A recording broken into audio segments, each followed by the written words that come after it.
2009년도에 천안에 저희가 이제 교회가 세워지면서 저희 교회의 중요한 어떤 초점, 그리고 모든 사역이 우리는 이것을 위해 살 것이다라고 하나의 모토를 우리가 인도를 받았었습니다.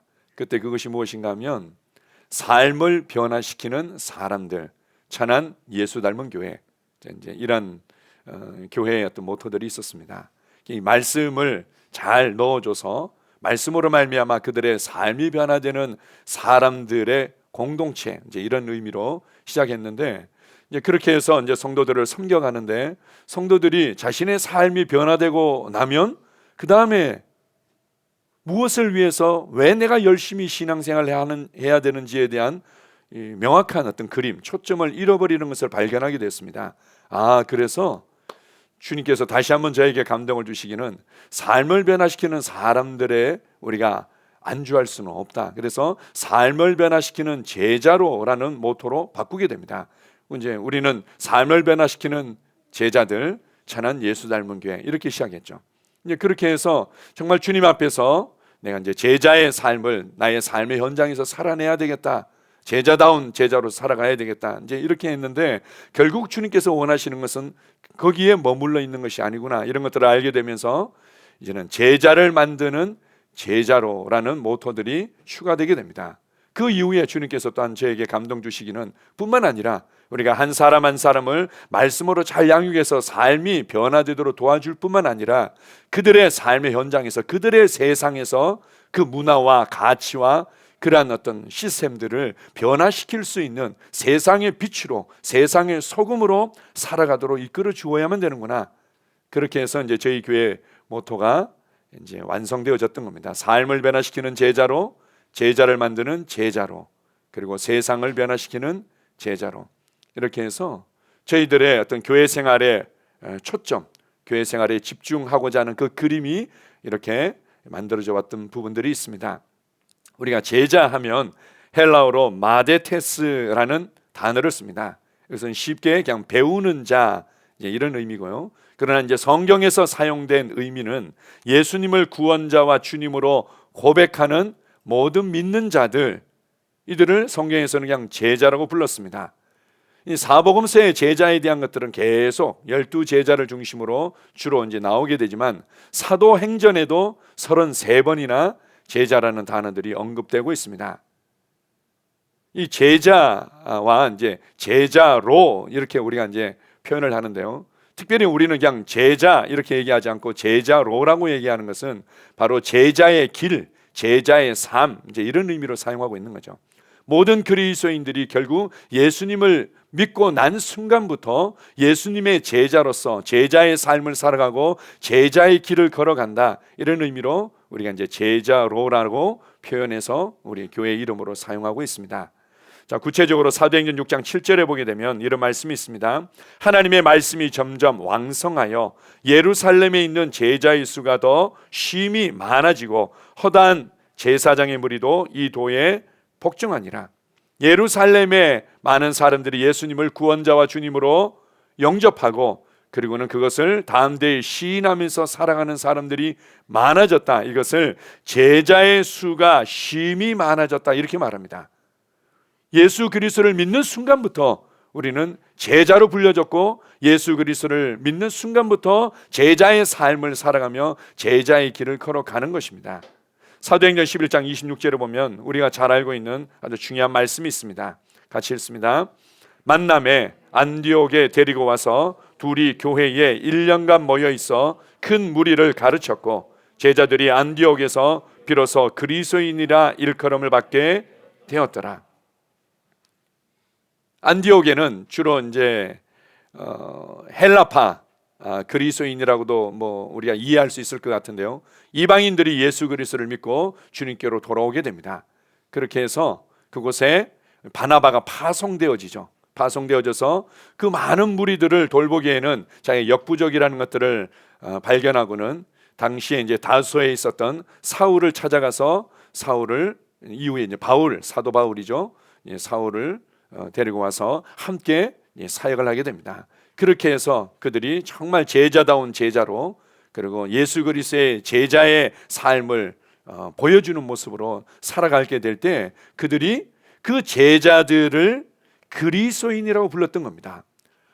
예수 그리스도를, 그러니까 예수님을 그리스도라고 시인하고 믿는 자들, 그리고 예수 그리스도를 따르는 자들, 이런 의미도 있고요. 또 한편으로는 뭔가 이 세상의 삶의 방식과 다르게 살아가는 자들, 이런 의미로 그리스도인이라고 비로소 불렀던 것입니다.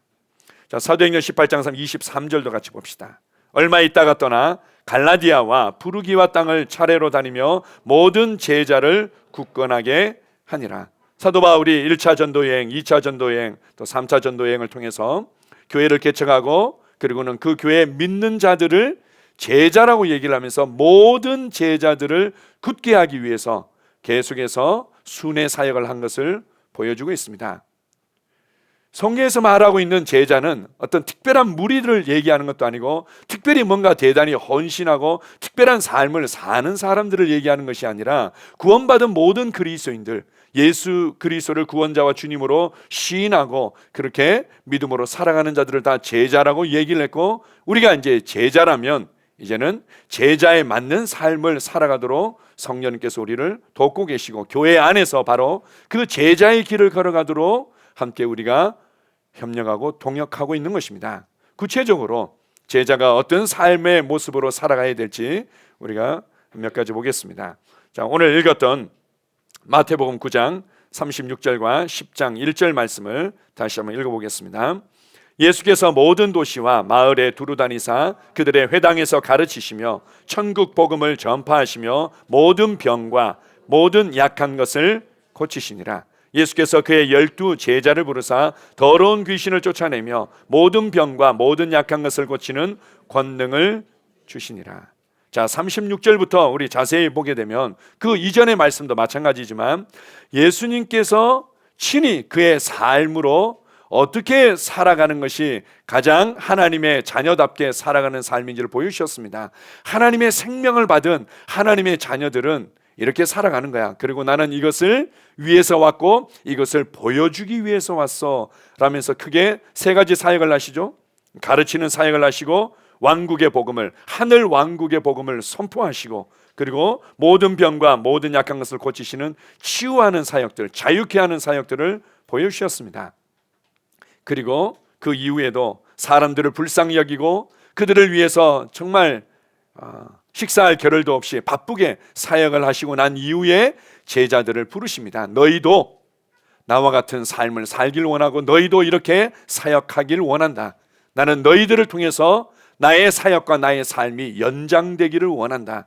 이러면서 제자들을 선택하셨던 것입니다. 그래서 이 제자의 부르심이라는 것은, 제자의 삶이라는 것은 쉽게 얘기해서 예수님께서 가르치신 대로 가르칠 수 있고, 예수님께서 선포하신 대로 선포할 수 있고, 예수님께서 치유하신 대로 치유할 수 있고, 예수님만큼 우리가 구원하고 사람들을 양육하고 훈련하고 섬기고 세우는 일을 하도록 부름받은 자들, 이렇게 말할 수 있는 겁니다. 다른 표현으로 예수님께서 보여주셨던 하늘 왕국의 삶을 본받도록 하기 위해서 우리를 부르신 것입니다.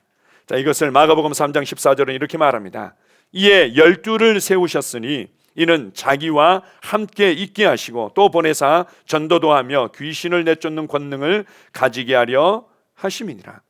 제자들을 부르셔서 제일 먼저 가르쳐야 될 게 너무 많았겠죠. 이것도 가르치고 이것도 훈련시키고 저것도 훈련시키고, 그래서 예수님께서 그냥 가르쳐야 될 성경 공부 매뉴얼을 가지고는 아주 바쁘게 성경 공부 시간을 가지셨던 것이 아니라 함께 있도록 그들을 이끄셨습니다. 그냥 먹고 자고, 그리고 그냥 사람들을 함께 섬기고, 그냥 함께 여행을 하고, 함께 상황들을 대면하고, 함께 상황들을 또 헤쳐나가고, 어떨 때는 예수님에게 책망도 받고, 어떻게 이렇게 믿음이 없느냐, 이 패역하고 악한 세대가 이렇게 믿음이 없는지 라면서 책망받는 그 현장에도 그들이 함께하고, 그냥 함께한 거죠. 함께하면서 실제로 예수 그리스도 안에 있었던 생명이 어떻게 실제로 삶으로, 열매로, 능력으로, 영향력으로 나타나는지를 보여주셨던 것입니다. 이후에 성령님께서 오셔서 너희도 이 생명을 받게 되고 성령의 충만함을 받게 되면 동일한 하나님의 생명의 열매를 맺히며 살아가게 될 것이다. 예수 그리스도를 통하여 생명 안에서 왕노릇하는 삶을 내가 유심히 잘 봐라. 이렇게 하면서 예수님께서 그들과 함께 하셨던 것입니다. 예수님을 한번 보십시오.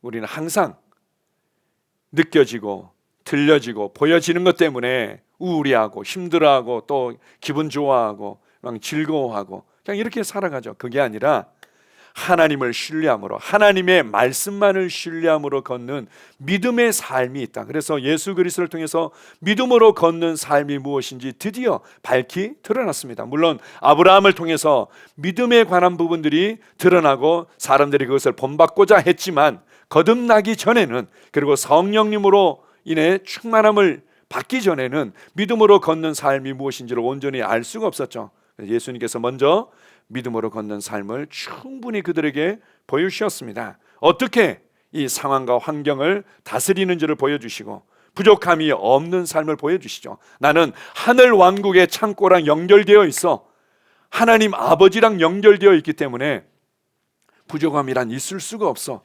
왜 그렇게 부족함에 집중하고 있니? 이렇게 사람들이 많은데요, 이 사람들을 우리가 어떻게 섬길 수 있습니까? 돈도 많이 들고요, 또 돈이 많이 있다 하더라도 이 많은 빵들을 대체 어디서 구할 수 있습니까?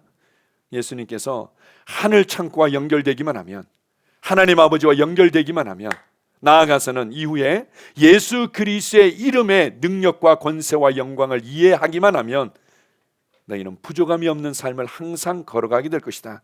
그래서 친히 몸으로 보여주신 거죠. 그리고는 얼마나 사람들을 지혜롭게 섬기는지, 그리고 예수님께서 얼마나 자유로운지, 사람들이 아니면 살기가 등등해서 그 즉시로 돌로 쳐 죽이고자 하는 그 상황 가운데서, 아니 나는 하나님의 부르심이 있고 나를 통해서 이루고자 하는 하나님의 계획과 일들이 있기 때문에 그 누구도 나를 만질 수 없다는 아주 당당함과 자유함 가운데 걷는 삶을 보여주셨던 겁니다. 그래서 이후에 제자들도 그렇게 살기가 등등한 공의회 앞에서 재판 아닌 재판을 받을 때, 내가 하나님을 기쁘시게 하랴, 아니면 사람을 기쁘게 하라, 내가 너희 말을 듣는 것이 옳으냐, 하나님의 말씀을 듣는 게 옳으냐, 이러면서 오히려 그들을 책망하고 담대한 모습으로 그렇게 선포하는 것들을 우리가 잘 볼 수 있습니다. 하나님의 생명을 소유한 하나님의 자녀들은 이러한 삶을 살아갈 수 있다 라고는 충분히 보여주신 겁니다. 그래서 제자는 우리가 함께하면서 이러한 것들을 친히 배우는 것입니다. 여러분들이 함께 모여서 예배드리고 그냥 은혜 받은 것 좀 나누고 교회 생활을 그렇게만 이해하는 것이 아니라 제자로라는 제자의 삶을 배우고 제자의 길을 함께 걸어가는 것입니다. 그래서 이렇게 변화시키는 삶을 살 수 있구나, 이렇게 다스리는 삶을 살 수 있구나, 이렇게 담대하고 열정적이고 탁월한 삶을 살아갈 수 있구나, 우리 안에 있는 생명이, 우리 안에 계신 성령님이 우리의 삶을 이렇게 다루시고 변화시킬 수 있구나, 이런 것들을 친히 보는 겁니다. 보고 본 삶들을 또 나눌 때 우리의 영 안에 이것이 사진처럼 확 찍히게 되면서 그런 자연스럽게 그렇게 살아가게 됩니다. 자녀들을 보십시오. DNA라는 것에 의해서 이제 부모님의 어떤 유전인자를 물려받았기 때문에 그렇게 기능하는 측면도 있지만, 지금 이제 DNA에 대한 연구들이 발전하고 나니까 이제는 우리가 알죠. DNA도 얼마든지 바뀐다. 우리의 생각에 의해서, 우리의 말에 의해서 DNA 자체가 바뀐다라는 것들이 이제 연구 결과에서 나타나고 있지 않습니까? 그런데 아이들이 부모랑 똑같아. DNA 영향도 있겠지만 대부분은 자라온 교육 환경을 통해서 24시간 숨을 쉬면서 함께 그 분위기를, 그 말을, 그 삶의 방식을, 그 가정의 문화들을 온몸으로, 온 세포로 흡수하고 배웠기 때문에 그대로 나올 수밖에 없는 거죠. 교회 생활은 이렇게 배워가는 겁니다. 이 과정 가운데 또 주님께서는 제자들의 어떤 그 관점들, 그리고 잘못된 중심과 태도들을 다루시는 것들을 잘 알 수 있습니다. 막힌 돌을 채우기 전에는 아무리 저수지에 물이 가득 차 있다 하더라도 이게 제대로 흘러나올 수가 없는 거죠. 그래서 이 막혀진 이 돌멩이들을 이렇게 걸러내는, 뽑아내는 일들을 제자들의 삶 가운데서, 그들의 10년 가운데서 함께 하시면서 이루셨던 겁니다. 이 베드로와 제자들을 한번 보십시오. 그들이 얼마나 나름대로 의심이 많고 불신이 많았는지, 예수님의 책망을 얼마나 많이 들었습니까? 그리고는 한 번은 이런 일도 있었습니다. 자기의 어떤 기준과 자기의 의분에 가득 차가지고 사마리아 사람들이 예수님을 영접하지 않는다고, 얼마 전까지만 해도 막 그렇게 복음을 받아들이면서 사마리아 여인에 의해서 사마리아 사람들이 예수님을 구원자와 주님으로 그리스도로 이제 인정하고 받아들였는데, 또 시간이 얼마나 지났다고 예수님을 배척하는 거죠. 그가 유대인이라는 이유만으로. 그래서 야고보와 요한이 화가 난 겁니다. 예수님, 우리가 하늘로부터 불이 내려서 엘리야처럼 이들을 그냥 다 불로 태워버리도록 명령할까요? 그랬더니 예수님께서 그냥 화를 내시죠. 너희가 대체 무슨 영으로 말하는지 알지 못하느냐?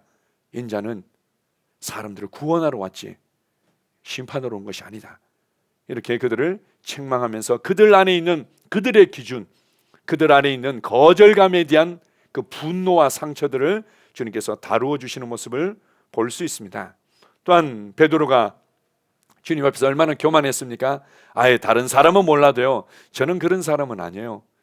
저 정도는 믿으셔도 됩니다. 저는 정말 예수님 오른팔로 저는 끝까지 지킬 겁니다. 그때 예수님의 오른쪽 권능의 자리에, 그 권세의 자리에 함께 앉혀주시면 좋겠습니다. 뭐 이런 마음들로 교만이 있었는데, 그의 교만이 그냥 와르르 무너지면서 다루어지는 것들을 알 수 있습니다.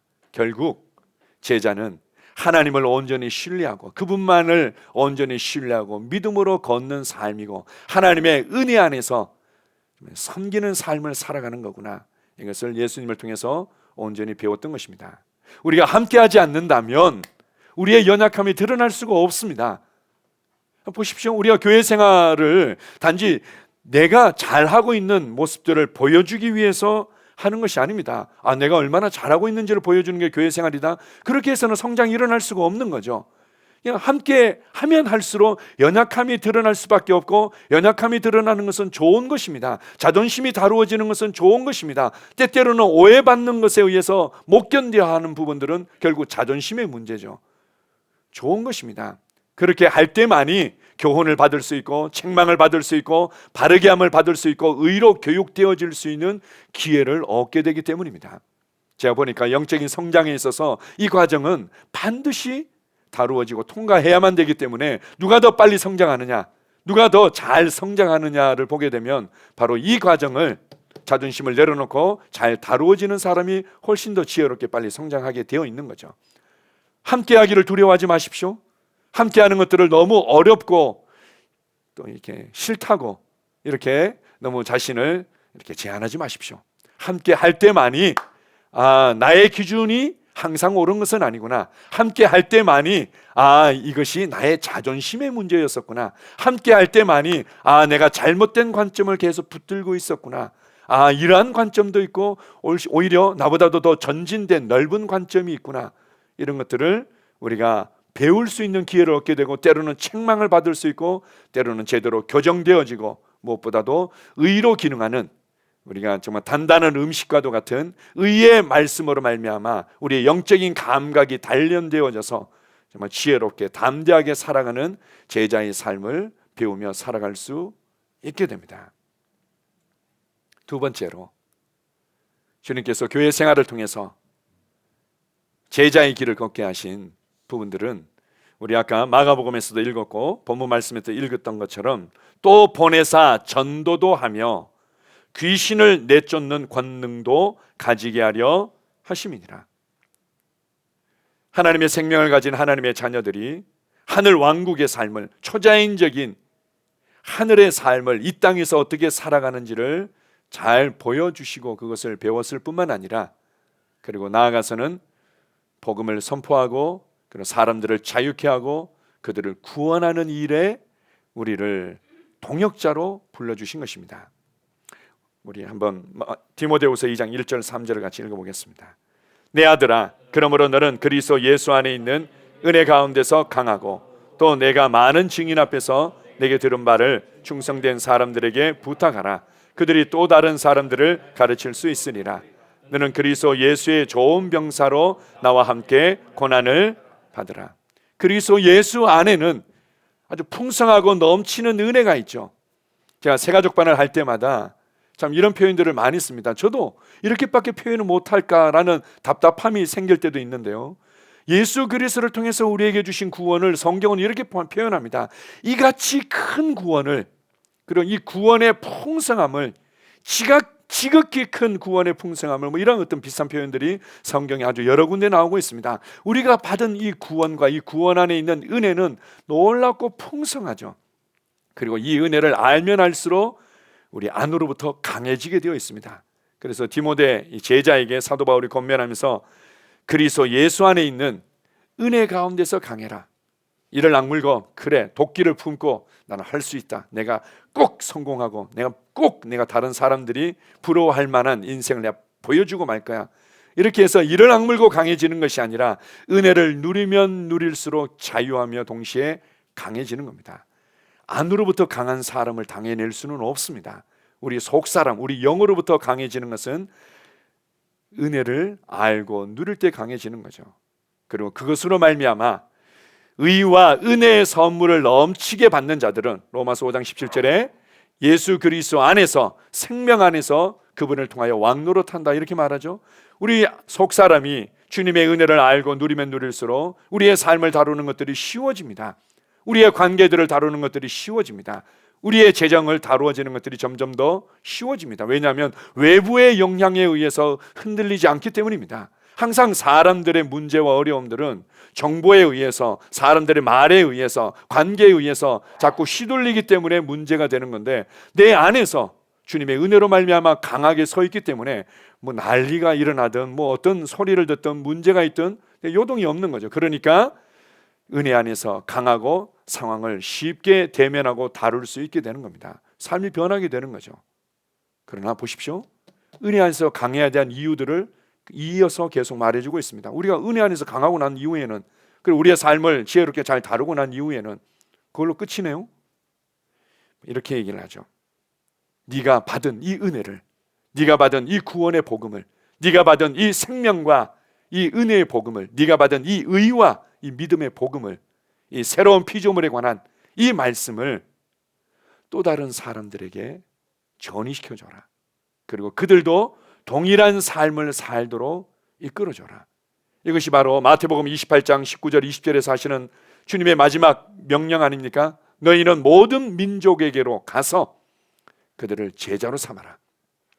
그러면 그들에게 아버지와 아들과 성령의 이름으로, 주 예수의 이름으로 침례를 주고, 그리고 내가 너희에게 가르친 모든 것들을 동일하게 가르치고 그대로 살아가도록 이끌어주어라. 이렇게 말하지 않습니까? 이것이 바로 제자의 당연한 삶인 것입니다. 그래서 우리가 말씀을 넣어줘서 성도들 한 사람 한 사람이 스스로 말씀에 대한 은혜로 말미암아 심령이 강해지고 또 세워져서 자신의 삶을 변화시키고 그 삶이 확장되도록 도와줍니다. 우리가 이제 최근에 간증들을 통해서 정말 이들이 어떻게 돌파가 일어났는지를 잘 듣고 있습니다. 말씀 하나가 이들의 심령을 어떻게 변화시키고, 말씀 하나가 이들의 가정과 삶을 어떻게 놀랍게 돌파하며 변화시키는지를 우리는 듣고 있습니다. 그들이 정말 말씀을 자랑하고 주님의 은혜를 자랑하고 또 이 땅에 두신 교회를 자랑하는 것들을 우리가 듣고 있습니다. 우리는 그렇게 성도들 한 분 한 분들을 세워가고 있습니다. 뿐만 아니라 한 영혼이 구원받을 뿐만 아니라 그 가정이 구원받고 그 가정이 회복되어지는 것들을 우리가 함께 바라보며 동역하고 있습니다. 그래서 거기서 멈출 뿐만 아니라 또 다른 사람을 양육할 줄 알고, 또 다른 사람을 구원해서 말씀으로 양육하고 훈련시키고, 그리고는 또 그가 또 다른 사람들을 섬길 수 있는 영적 부모로 세워지도록 우리는 동일하게 사람들을 도전합니다.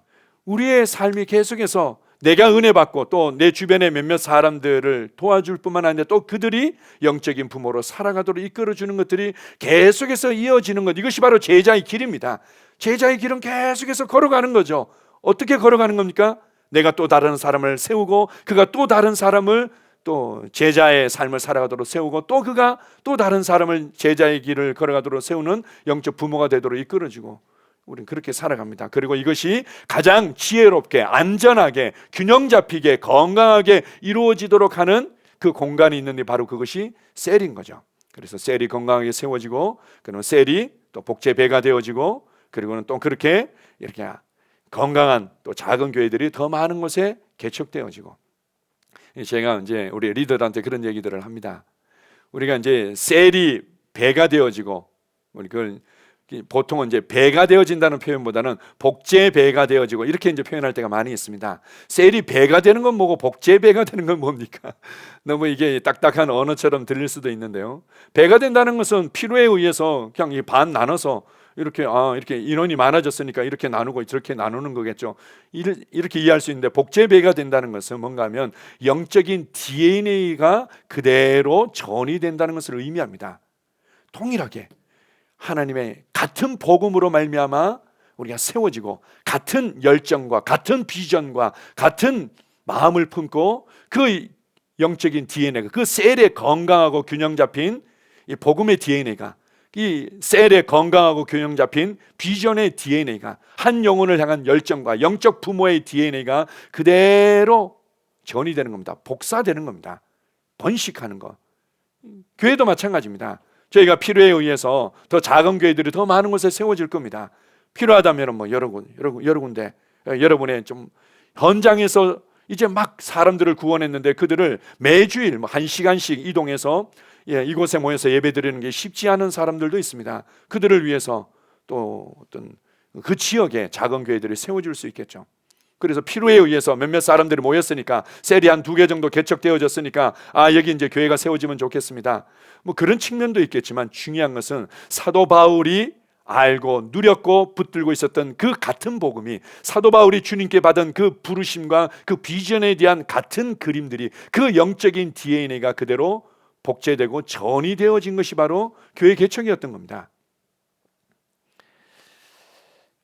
주중에 제가 한 성도님이랑 교제하면서 그 성도님께서 굉장히 삶의 어려움을 통과하고 계십니다. 제가 그 심정을 정말 제대로 알지는 못하지만 어느 정도는 이해하죠. 터널의 끝이 안 보이는 것 같습니다. 이 어두운 터널과 같은 나의 이 삶과 이 삶의 과정들이 과연 끝이 있을까? 언제나 끝날까? 끝이 안 보이는 거죠.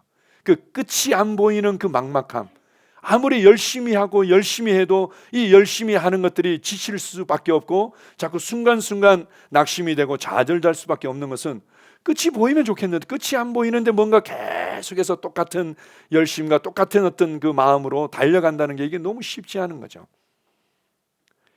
그 가운데 제가 단순하게 이렇게 말씀드렸습니다. 우리가 이 복음을, 이 생명과 이 은혜의 복음을, 이 의와 새로운 피조물의 이 말씀을 우리 성도님께서 알게 됐다는 것만으로 이미 하나님께서는 끝을 보여주신 것이고, 이 끝을 통과하도록 계획하셨다는 것을 신뢰하십시오. 그리고 제자로 교회와 연결되어지고 함께하고 있다는 것만으로 주님께서는 이미 끝을 보여주셨고, 그리고는 이 끝을 향해서 통과하고 빠져나오도록 하나님께서 계획하셨다는 것을 신뢰하십시오. 그러면서 지금의 어떤 나의 당면하고 있는 상황들이 얼마나 복잡한지, 얼마나 여러 가지로 얽혀 있는지, 얼마나 힘든지, 그리고 내가 이것을 다루기에는 내가 얼마나 부족한지 여기에 집중하지 마십시오. 제가 이렇게 권면드렸습니다. 대부분의 문제는 무엇이 문제인지 아십니까? 문제에 집중하는 것이 문제입니다. 문제 자체가 문제인 경우는 아무것도 없습니다. 그렇다면 여러분은 이미 그 문제 속에 다 그 수렁 속에 빠져서 저희랑 이 자리에 있을 수 없을 것입니다. 이 자리에 있다는 것은 결국 문제는 지나가게 되어 있습니다. 모든 상황들은 지나가게 되어 있습니다. 상황을 이길 수 있는 문제는 없습니다. 말씀을 이길 수 있는 문제는 없고, 성령님을 이길 수 있는 그 어떠한 문제도 없습니다. 문제에 집중하기 때문에 그것이 문제인 거죠. 제가 이렇게 권면드렸습니다. 지금 문제를 계속해서 바라보면서 이것이 어떻게 되어질까, 그리고 나는 이것을 다루기에는 여러 가지로 좀 어려움이 있는데 그것을 생각하고 말하지 마시고 터널은 빠져나가게 되어 있습니다. 터널 이후의 삶을 예언하십시오. 터널 이후의 삶을 예언하십시오. 터널 이후에 내가 나의 가정 가운데서 어떻게 신성한 복음의 영향력의 통로가 될 것인가, 터널 이후에 나의 직장과 나의 사업처가 어떻게 신성한 복음의 영향력의 통로가 될 것인가, 그것을 예언하십시오. 자, 이렇게 고면드렸습니다. 우리는 그것을 위해서 함께 교회 생활하고 있고, 우리는 2023년도 한 해도 이것을 위해서 함께 성장하고 함께 동역하게 될 것입니다. 우리 성도님들과 이제 제가 가끔씩 제 안에 있는 앞으로의 어떤 그림들을 나눌 때가 있는데요, 제가 이런 부분들을 함께 나눈 적이 있었습니다. 저희가 작은 교회들이 또 지역마다 앞으로 또 계속 개척되어질 겁니다. 대전에도 지금 개척되어져 가고 있죠. 그래서 이제 동탄, 천안, 또 이제 대전, 그리고 이후에 또 이루어질 작은 개척교회들이 우리가 한 3개월에 한 번씩은, 1년에 한 3-4번 정도는 함께 모여서 연합으로 이제 예배 드리고 이러면 참 좋겠습니다. 이랬더니 이제 한 분이 저한테 물으시더라고요. 이렇게 3개월에 한 번씩 모이고자 하는 목사님의 어떤 그 이유가, 어떤 계획들이 어떤 그림이신지 좀 더 알고 싶다고 이렇게 이제 저에게 물으시더라고요. 그래서 제가 이제 이렇게 말씀드렸습니다. 우리 함께 연합으로 모일 때는요, 또 다른 은혜와 기름 부음이 있습니다. 뭔가 하면 우리가 같은 복음으로, 그리고 같은 열정으로, 같은 비전으로, 같은 열매를 맺힌 것들을 가지고는 함께 모여서 기뻐하고, 아주 넓은 비페와 같은 거죠.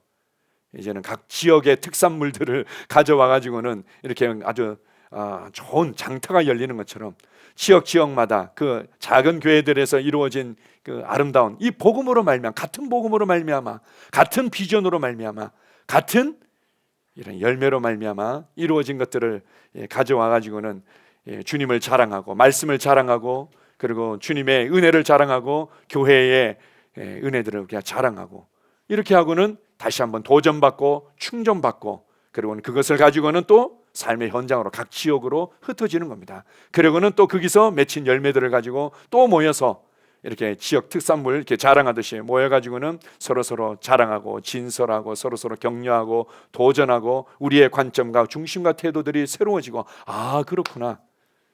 우리가 뭐 좀 비슷한 예가 될 수 있을지 모르겠는데요, 청소년들 아이들이 보게 되면, 아니 이 정도면 뭐 신앙생활 잘하는 거 아니에요? 이 정도면 뭐 나 그냥 괜찮은 것 같은데 왜 엄마 아빠는 나한테 계속 뭘 자꾸 요구하는지 모르겠다고, 이런 이제 청소년 아이들이 연합 청소년 집회에 한번 갔다 오면 눈빛이 달라집니다. 우와, 나보다도 더 정말 주님을 사랑하는 애들이 있구나, 나보다도 더 저렇게 열정적으로 찬양하는 애들이 있구나, 나보다도 저렇게 말씀에 사로잡힌 애들이 있고, 저러면서 학교 공부도 잘하고 이렇게 아이들에게 영향을 끼치는 애들이 있구나, 이런 것들을 이렇게 접하고 나면 겸손해지는 거죠. 겸손해지고 오히려 자기가 달려가야 될 표대와 방향이 명확해지면서 연합 집회에 참석하고 나면은 청소년 아이들이 눈빛이 달라지는 경우들이 있습니다. 이제 그런 거죠.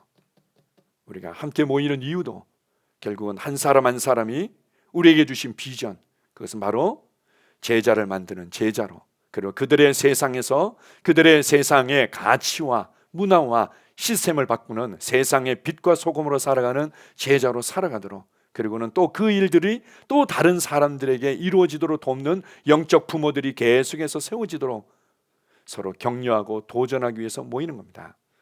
그런 면에서 우리가 연합으로 모이든, 우리 이렇게 지역에서 지역 교회가 함께 모여서 예배를 드리든 모임을 갖든, 이 모든 것들은 병원과도 같고 충전소와도 같고 훈련소와도 같다고 이해할 수 있습니다.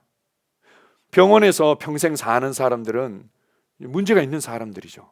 이제 여러 가지 문제가 있기 때문에 평생 병원은 잠시 회복되어지고 잠시 치유받는 그냥 과정으로서의 그 공간일 뿐입니다.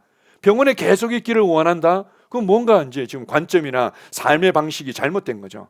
그냥 병원일 뿐입니다. 병원은 그냥 지나가는 거죠. 충전소도 마찬가지입니다. 휴게소 충전소에서 충전기 꽂아놓고는 한 달 동안, 2달 동안, 3달 동안, 1년 동안, 2년 동안 있는 사람은 없습니다.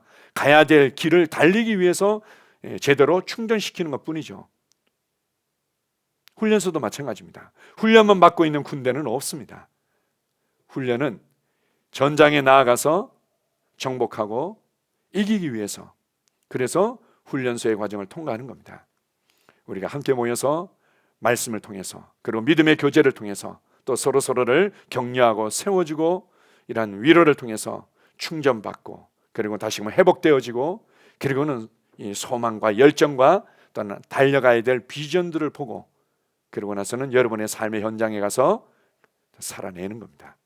그리고 거기서 열매 맺는 겁니다. 그리고 다시금 모여서 충전받고, 우리는 이 일을 2023년도에도 계속할 겁니다. 우리가 기본적으로 필요하다면은 공간도 우리가 좀 더 넓은 공간으로 갈 필요도 있겠고, 필요하다면은 뭐 이런 어떤 프로그램이나 이런 활동들이 있을 수도 있겠지만, 우리의 방향은 명확합니다. 그것은 바로 제자로죠. 제자의 길을 계속해서 함께 달려가는 것입니다. 그리고 함께 제자의 열매들을 맺혀가며 기뻐하며 서로를 격려하며 주님이 다시 오시는 그날까지 달려가는 거죠. 2023년도를 시작하면서 올 한 해도 여러분은 더욱더 예수님께서 보여주신 삶을, 그리고 하나님의 생명을 소유하고 예수 그리스도의 이름으로 이 땅에서 놀라운 초자연적인 삶을 살았던 제자들의 삶을 우리가 기억하면서 우리도 동일하게 살아가게 될 겁니다. 다스리는 삶을 더욱더 살아낼 것이고, 그리고 치유하는 삶을 더욱더 살아낼 것이고, 부족함이 없는 삶을 더욱더 경험하며 자랑하게 될 것이고, 더욱더 지혜롭고 우리의 삶의 많은 변화들과 간증들을 우리가 말해내게 될 겁니다. 그러나 더 중요한 것은 결국 우리는 삶을 변화시키는 제자로 해서 제자를 만드는 제자로, 그리고 세상을 변화시키는 제자로 계속해서 우리는 더 많은 셀들이 복제 배가 되어지고, 그리고 더 많은 교회들이 복제 배가 되어지는 이 일에 함께 협력하며 달려가게 될 것입니다. 그 일에 여러분 한 사람 한 사람이 각자의 위치에서 동역할 것들을 꿈꾸시기 바랍니다. 은혜 안에서 강해지는 것은 당연한 것입니다. 여러분의 삶이 변화되는 것은 당연한 것입니다. 터널을 통과하는 것은 당연한 것입니다. 터널 이후의 삶을 예언하며 성취하는 한 해가 되시기를 축복합니다. 아멘. 기도하겠습니다. 아버지 하나님, 감사합니다.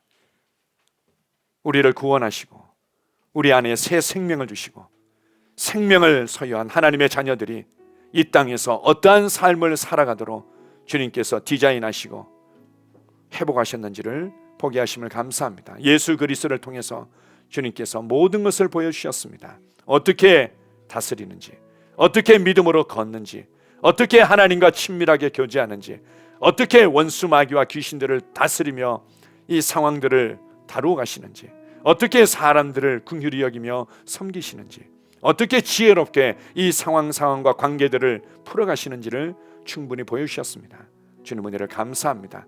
나는 교회 생활을 통해서 지금 내가 누리고 있는 것보다 더 전진된 삶들을 보며 나는 그렇게 전진하게 될 것입니다.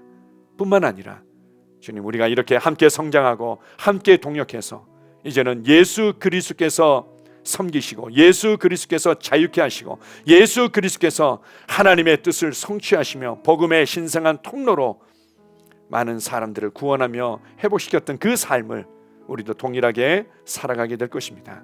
이 일을 위해서 이 땅에 교회를 세우시고 이 일을 위해서 각 지역마다 저는 필요한 교회들을 세워주셨음을 감사합니다.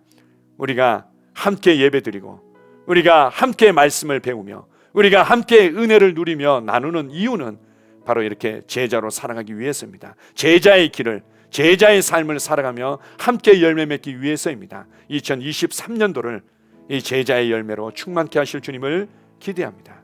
주님만을 찬양합니다. 예수님 이름으로 기도합니다. 아멘.